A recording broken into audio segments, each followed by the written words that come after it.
जिसका नाम है गोपी गीत। हम थोड़े से श्लोक का पाठ करेंगे, 5 श्लोक एक साथ पढ़ेंगे और फिर 9वां श्लोक जरूर पढ़ेंगे जो कथा के ऊपर है, कथा की महिमा के ऊपर। फरीदाबाद से जो आए हैं वो सभी अब गोपी गीत का आनंद ले रहे हैं। आपने एक एक श्लोक का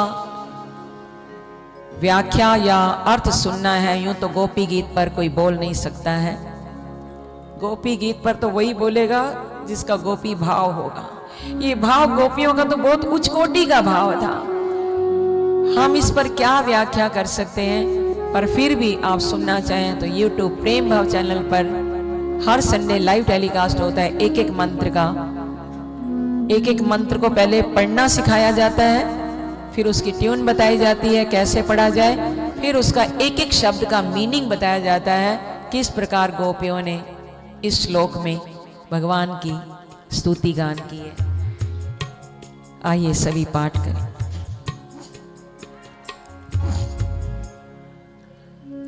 जयति तेऽधिकं जन्मना व्रजः श्रयत इंदिरा शाश्वतत्रयी। जयति तेऽधिकं जन्मना व्रजः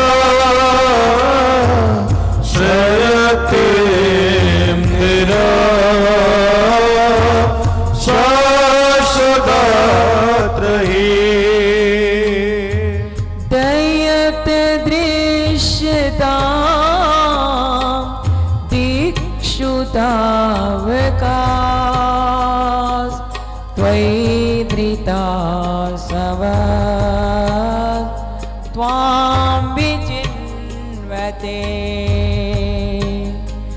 दयत दृश्यतां दिक्षुतावकाश त्वयि धृता सवत् त्वां विचिन्वते। शरदुदास्ये साधुजातस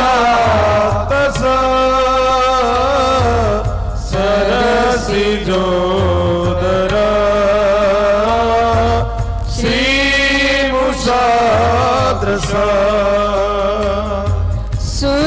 सुरतनाथ ते शुल्क दासिका। सुरतनाथ ते शुल्क दासिका। वरदेवी न तो नेह की वधा। वरदेवी न तो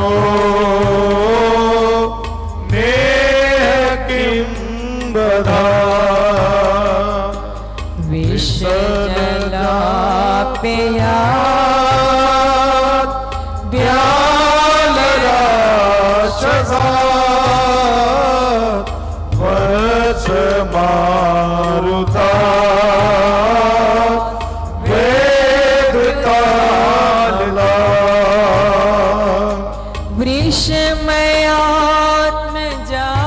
वृषमयात्मजात् विश्वतो भया वृषभते वयं रक्षिता।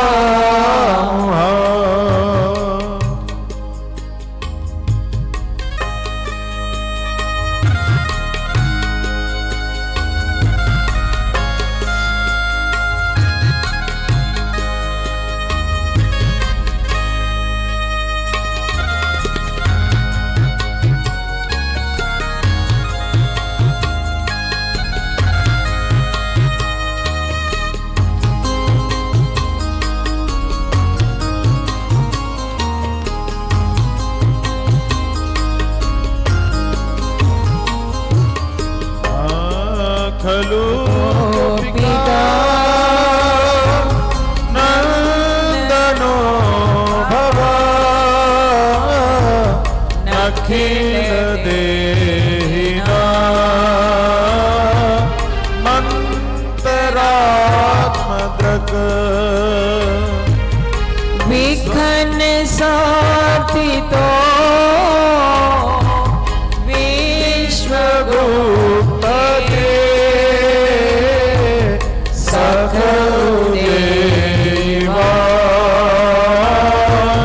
सात्वतां कुले विरचिता भयम्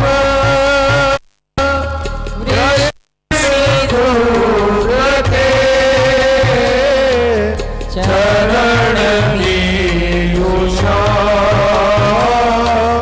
संस्कृतेर्भया कर सरोरुहं कान्त कामदम् शिरस देहिना भीकराग्रहम् तव कथामृतम् जीवनम् कविविरीडितम् कल्मषापहम् श्रवण मंगलम श्रीमदादतम भुवि गृह्णन्ति ते भूरिदा जना भुवि गृह्णन्ति ते भूरिदा जना भूरिदा जना।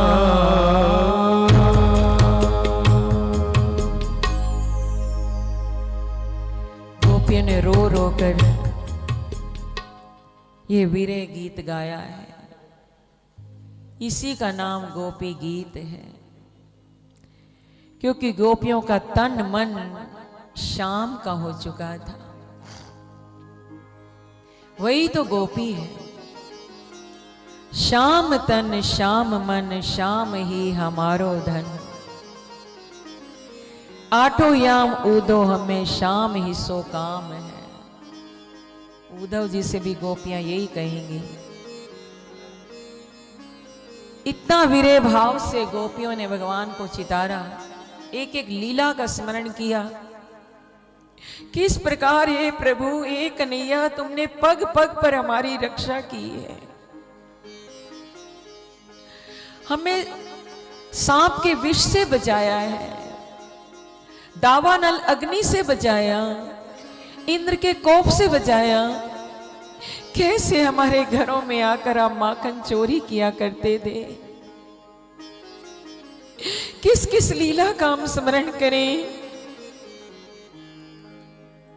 फिर आज हमसे कौन सा अपराध हो गया जो आप हमें इस प्रकार छोड़कर चले गए।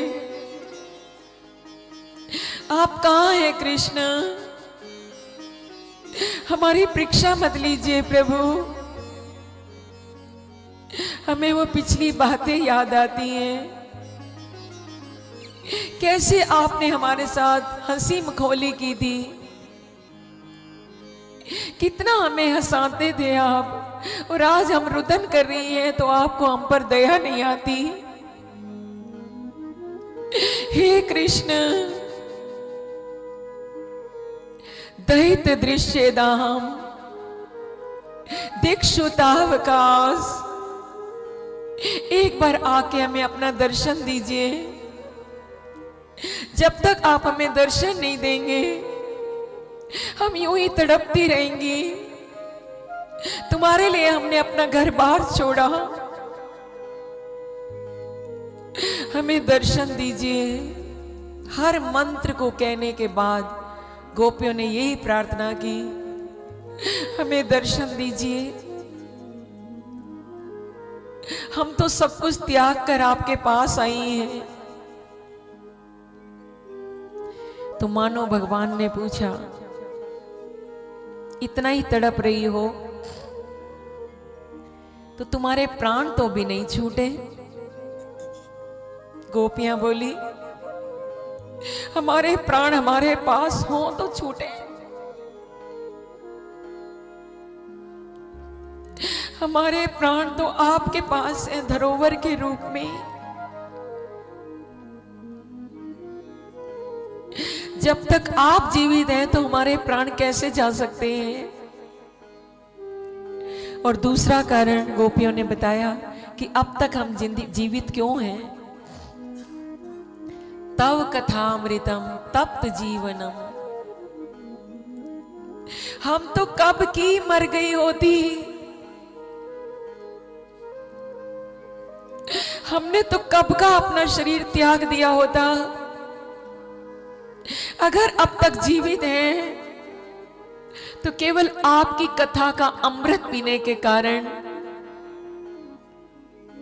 तव कथामृतम तप्त जीवनम, हमें जीवित रखा हुआ तो आपकी कथा ने बस। पर अब हमसे और विरह सहन नहीं होता, हमें दर्शन दीजिए प्रभु, हमें दर्शन दीजिए।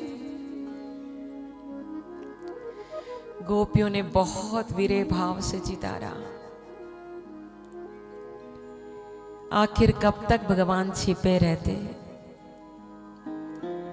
वो तो प्रेम के कारण प्रकट हो जाते हैं। प्रभु व्यापक सर्वत्र समाना, प्रेम ते प्रकट हुई मैं जाना। वास्तव में तो भगवान कहीं गए ही नहीं थे। ये माया का पर्दा है जो हमें भगवान को देखने नहीं देता। मैं तो कहीं गया ही नहीं, मैं तो तुम्हारे अंदर ही था। तुम्हारे अहम भाव के कारण मुझे अपने आप को अंतर ध्यान करना पड़ा। जब विरह भाव से गोपियों ने चितारा तो आखिर ठाकुर जी कब तक मौन रहते या छिपे रहते? सच मानो मुरली बजाते हुए गोपियों के बीच में ठाकुर जी प्रकट हो जाते हैं। बोलो बंसी वाले की। महाराज गोपियां चरणों में प्रणाम करती हैं, आपने हमारी बड़ी परीक्षा ली। कन्हैया कहां चले गए थे, कहां चले गए थे? हमें तो आपने महाराज का सुख देना था, हमारे मन के भाव को पूर्ण करना था। तो भगवान ने कहा, तुम्हारे अंदर अहंकार आ चुका था, अभिमान आ चुका था, इस वजह से मुझे अपने आप को अंतर ध्यान करना पड़ा। यूं तो मैं तुम्हारे हृदय में ही था। अब तुम्हारा वो अभिमान इस विरह गीत में, नेत्रों के अश्रों में सारा बह गया। जब भगवान की कथा सुनने में अगर नेत्र सजल हो जाएं, नेत्रों से अश्रु बहने लगे, तो जन्म जन्मांतर के कहते हैं पाप धुलकर बह जाते हैं, नष्ट हो जाते हैं। अब तुम पवित्र हो गई हो, अब तुम शुद्ध हो गई हो, इसलिए मैं तुम्हारे सामने आ गया हूं, प्रकट हो गया हूं। अब हम सब मिलकर महारास का आनंद लेंगे, महारास करेंगे। तो भगवान गोपियों के साथ महारास करते